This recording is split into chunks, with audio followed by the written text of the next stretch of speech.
What's going on, guys? Now, as most of you already know, today Apple announced their brand new phones, the iPhone 11, iPhone 11 Pro, and iPhone 11 Pro Max. And today we're going to talk about all the differences if you want to pick up one of the new iPhones. Now, one of the things that I really like that Apple did is they took what was last year's iPhone XR and made that the iPhone 11. And I love this because it makes the iPhone 11 a lot more affordable, but it doesn't make it seem like it's some kind of side product.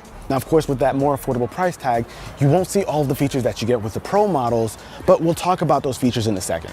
Now, the biggest differences that you'll see between the three models immediately is all physical.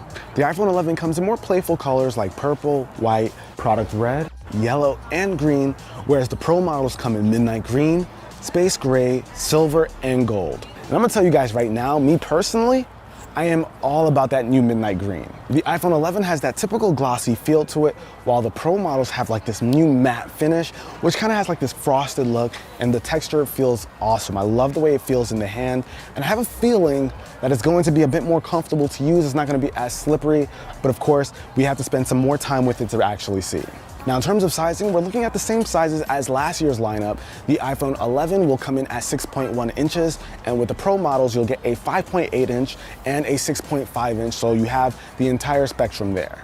Now, other differences that we'll see with these displays is the iPhone 11 is going to have a liquid retina LCD display, while the Pro models will have a super retina XDR display, which is the naming they took from their new professional monitors. That is also an OLED display, which is supposed to be 15% more efficient.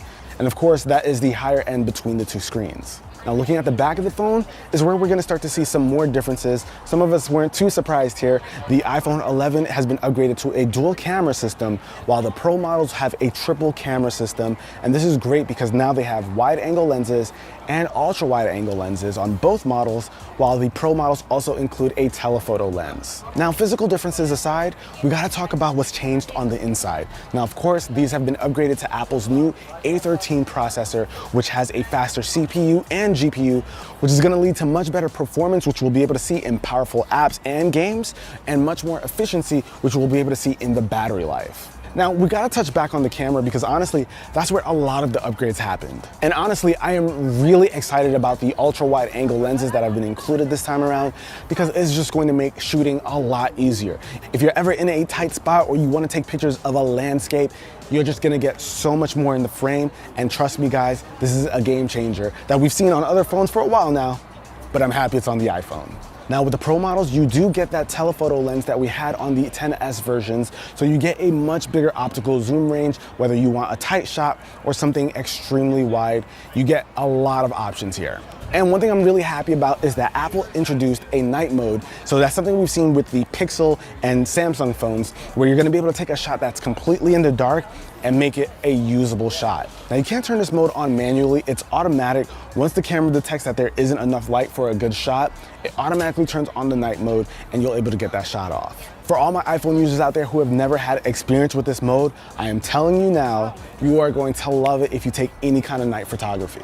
Now, Apple also showed off some of the video capabilities of the new iPhones, and my goodness, guys, it looks amazing. You're gonna be able to shoot up to 4K 60 frames per second now with both their rear and front-facing camera, so that is a really big deal. But man, guys, that video quality is something I cannot wait to put to the test because it honestly looks amazing. Now, something I think a lot of people are gonna be able to appreciate with the new front-facing camera is being able to take wider selfies. If you just change the orientation, you'll see that it opens up and makes it a lot easier for more people to come into your shot.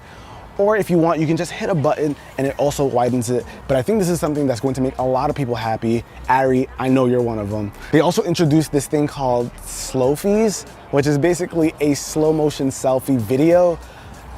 Not for me, but I think it's gonna be interesting for anyone with some hair to get some really cool stuff off with it. Now, there's something that I feel like will probably go over some people's heads, and that's the ability to switch between the three cameras smoothly without having any color shift.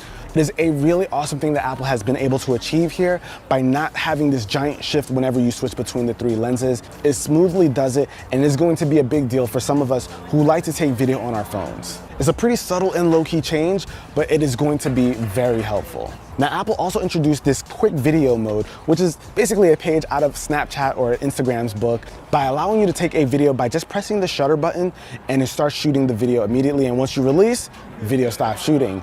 But if you want to lock it in, all you got to do is swipe over to the right and then it locks it into video mode. And I'm telling you, this is a really cool feature. Instead of having to swipe through, you get that video going a lot quicker. Now, of course, you have the typical stuff like water resistance and fast charging.